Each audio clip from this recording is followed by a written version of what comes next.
Hi friends, சிஎம்பால் எங்கள் வீட்டு மாடு வந்து கன்று போட்டு 3 நாள் ஆகுது.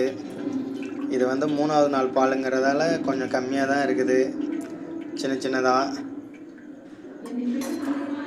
இது நானாக ஃபஸ்ட் டைம் செஞ்சுருக்கிறேன். கொஞ்சம் டேஸ்ட்டுக்கு சர்க்கரை போட்டுக்கலாம். நம்ம இப்போ கொஞ்சம் சர்க்கரை போட்டுக்கிறோம்.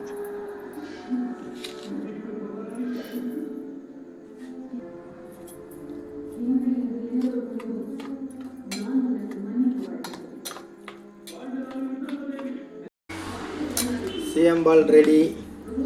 சாப்பிட்டு பார்க்கும் எப்படி இருக்குன்னு.